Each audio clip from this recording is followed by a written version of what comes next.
আমি ঘরকে এলাম, বললাম রুটি দে। মুরগি করে কর কর, চিড়া রুটি বার কর। আসুরে লাঠি খেলা দেখতে যেয়ে দেখছি জেমো আর চেমো ডিমের খেলা হচ্ছে। বেড়া খাড়িগুলো নিয়ে দেখছি নিজেরাই মারপিট লেগে গেছে। ডিম ভাঙতে যেয়ে যে কপালে আমাকে শপথ নিতে হবে, তাও আবার জুতো খুলে। ডিমটা ভাঙা নিয়ে খুব কুদাকুদি করলাম, তাও ভাঙতে লাগলাম। কি নিয়ে ভাঙতে গেলাম, আমার সাইনটাই ফেটে গেলো। এটা মনে হচ্ছে মুরগের ডিম, এটা ভাঙ নাই।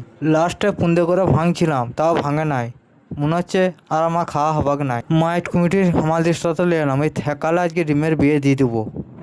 তাও আমি অনেকক্ষণ লড়লাম, হেঁপে গেলাম, চোখ দিকে পানি চলে এলো একবারই। রেগে বলছি মুরগিকে ডিম পাড়ায় বন্ধ করে দেবো। দেখ, একটা ডিম খেতে যে আমাকে এত খাটতে হবে আমি ভাবতে পারিনি। আমি সবার দিকে তাকিয়েছিলাম, সবাই দেখে আমাকে হাসছিল আমার কাজ দেখে। গায়ে যত শক্তি ছিল সব লাগিয়ে দিলাম, তাও একে আর ভাঙতে লাগলাম। ডিম তো লয়, আন্ডা যতক্ষণ না খাচ্ছি ততক্ষণ আমার হবাগনি পেট ঠান্ডা। চা খাওয়া চামারটা করে ডিমটা ফুটেছিলাম, ফুটে নাই। নিয়ে দিলাম কপালে ফুটিয়ে, নিয়ে দিলাম তেলে ছেড়ে।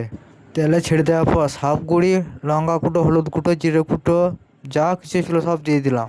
আমি ঝাঁপিয়ে 1 কিলোমিটার চলে যাই। মুড়ি ভাজার খোলাটা মাথায় পড়েলি, নিয়ে হাফ কিলোমিটার দূর থেকে আমি লাড়তে লাগি। ডিমটা নয়া পাল্টে দিয়ে আমি আবার সোজা করি। আমাদের কুটো মন্ত্রী বলছে ডিমটা হতে 1 ঘন্টা টাইম লাগবে, তুমি ধৈর্য ধরে দাঁড়াও। খিদেও লেগেছে, আর কতক্ষণ না দাঁড়িয়ে থাকবো। আবার বাদ দিকে যাই, যা হেলে গেছি মানা, দেখি পড়ে যায় না আবার ডিমটাতে, নাহলে গা ধোয়ানো যাবে। নিয়ে আমার মুড়ি ভাজা খোলাটা সোজা করলাম, নিয়ে ভিডিওর দিকে তাকালাম। আমার ডিমের ছালগুলো আমার ঘরের লোককে খেতে দিলাম, নিয়ে আমি ডিমটা উল্টোতে লাগলাম। নিয়ে আমার 4 কোটি টাকা গাড়িটা দেখিয়ে দিলাম, নিয়ে আমি হাত ধুতে চলে গেলাম। নিয়ে আমি ঘরে শুধেছিলাম, ওই ডিম আছে? বলছে দেখ একটা চেমো ডিম আছে। আমি বলছি ওয়াই দে, তরকারি নাই তো ভাজবো।